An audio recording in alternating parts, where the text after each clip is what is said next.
شوہروں کو چاہیے کہ وہ بیویوں پر بیجا بوجھ نہ ڈالیں، ہو سکے آپ اپنا کام کریں۔ آپ علیہ السلام اپنے کپڑوں کی سلائی خود کر لیا کرتے تھے۔ آپ علیہ السلام اپنے جوتے کا تسمہ خود سل لیا کرتے تھے۔ اچھا، اپنے کام خود کر لیا کرتے تھے، یہاں تک صحیح ہے۔ یہ ایک اور حسن سلوک دیکھیے، بیوی اگر کام میں مصروف ہیں تو ان کے کاموں میں ہاتھ بٹاتے تھے۔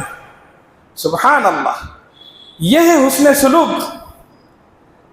اگر ہم نے اپنی سوچ کو تھوڑی سی بدل لی، گھر جنت بن جائے گا۔ ہم نے یہ سمجھ رکھا ہے گھر میں جاؤں روب سے جاؤں، گھر میں جاؤں بیوی بچے ڈریں، گھر میں جاؤں خدمت کے لیے ہر دم میری بیوی تیار رہے۔ رسول اللہ صلی اللہ علیہ وسلم فرماتے ہیں کہ آپ گھر تشریف لے جاتے تو آپ علیہ السلام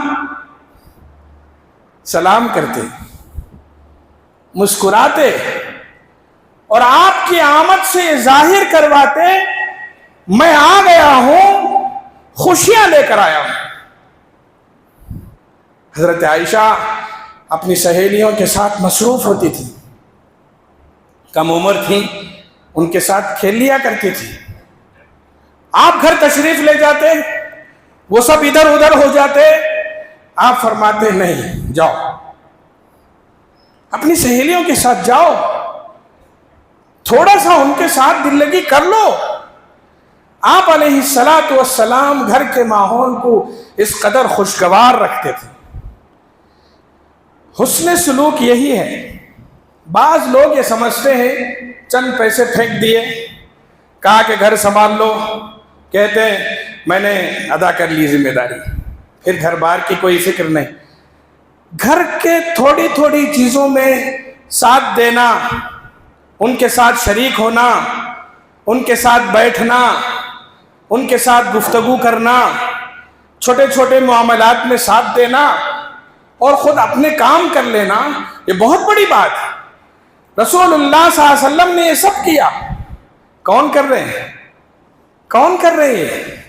آپ گھر کے کام کرتے ہوئے ایسے لگتا ہے جیسے آپ کو کوئی کام ہی نہ ہو، جیسے آپ دن بھر فارغ ہیں۔ نہیں، آپ کے بہت سارے کام، باہر سے مہمان آئے رہتے ہیں، ان کے ساتھ میٹنگیں ہوتی ہیں، اجلاس ہوتے ہیں، صحابہ مسائل پوچھنے کے لیے بے قرار رہتے ہیں، وفود آتے ہیں، جنگوں کا ایک سلسلہ ہو تو اس کی ترتیب اور تعمیر ہوتی ہے، تعلیم اور تربیت کے مسائل ہوتے ہیں، خانگی امور کے مسائل ہوتے ہیں، سب مسائل، مگر اس کے باوجود ان ساری مصروفیات میں آپ وقت نکال کر گھر والوں کے ساتھ بیٹھتے تھے،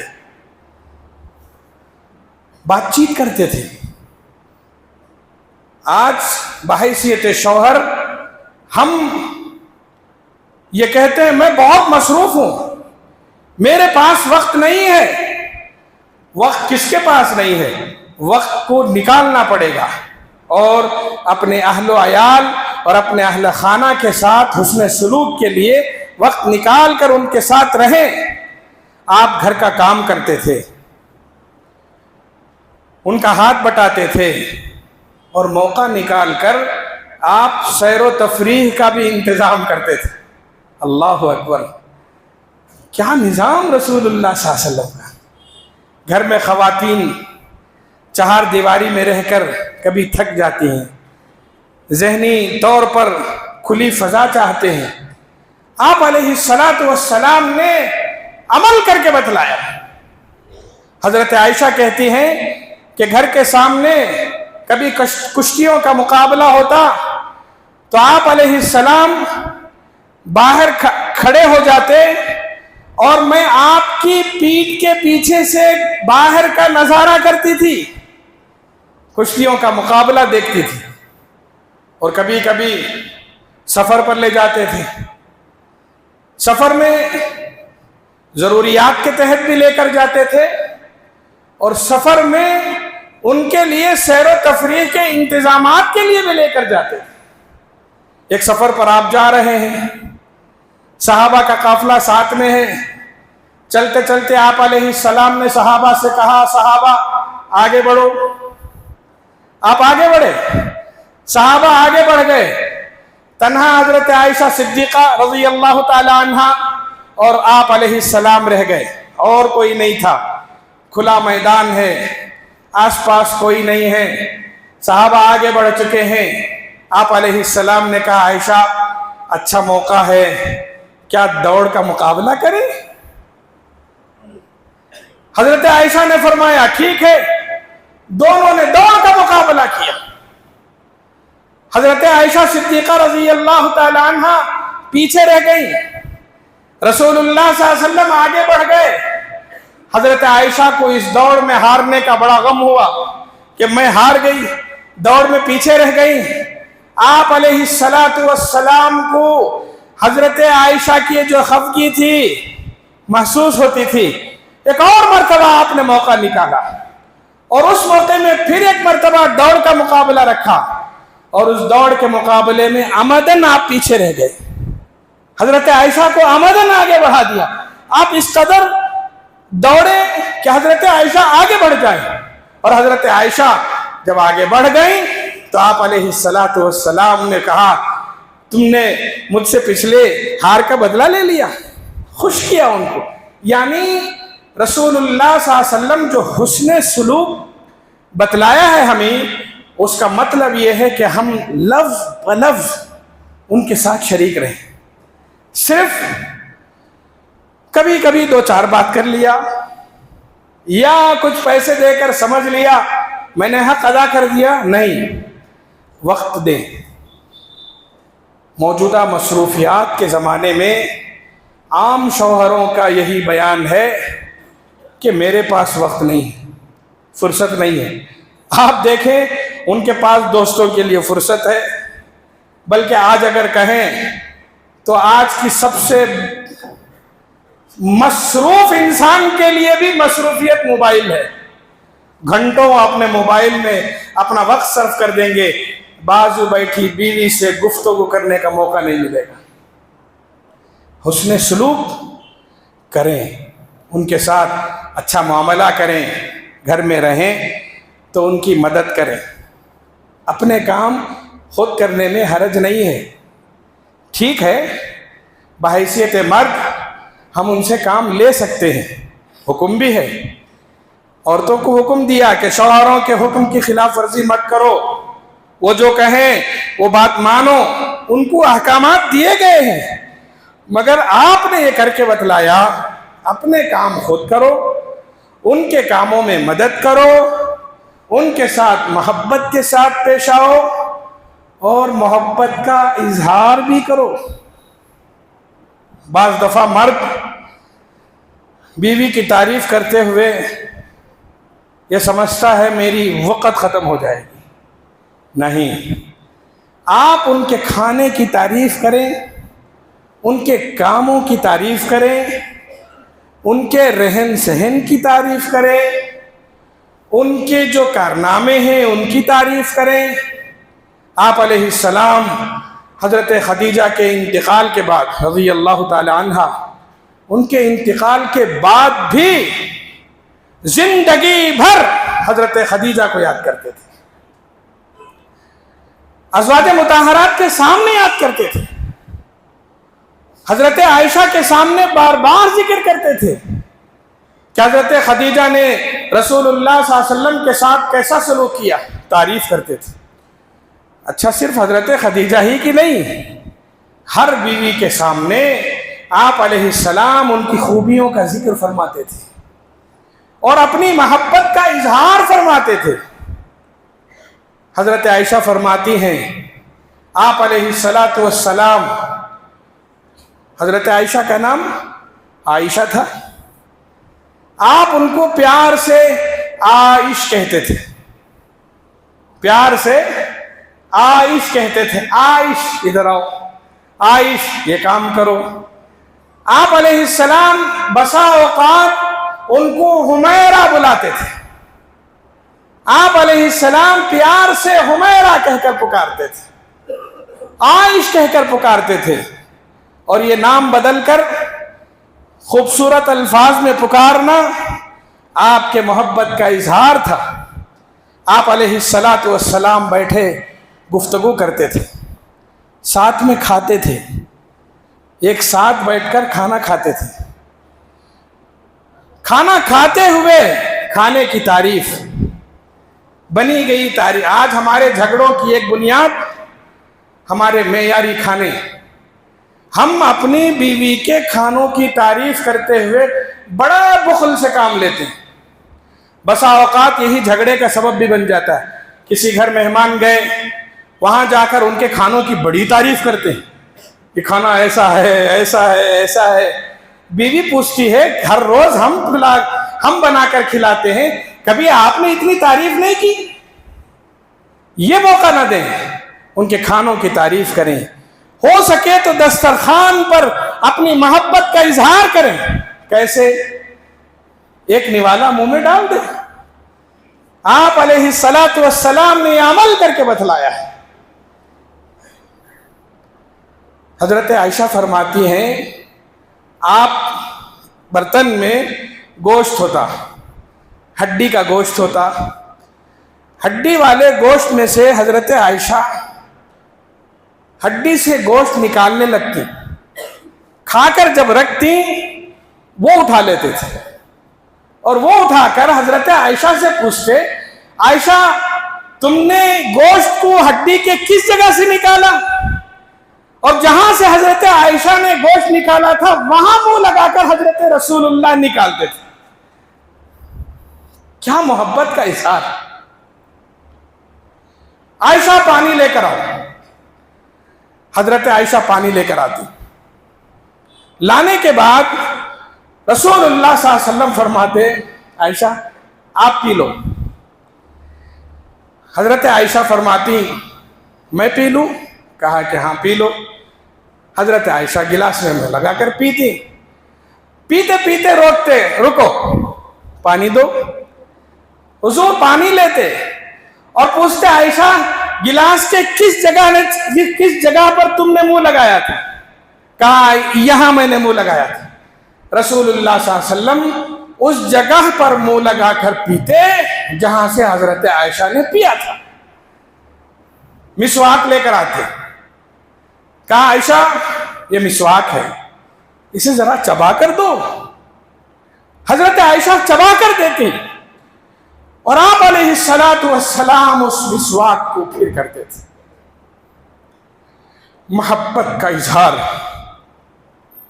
خواتین کے ساتھ حسن سلوک, ان کے ساتھ نرم معاملہ, ان کے ساتھ محبت سے پیش آنا.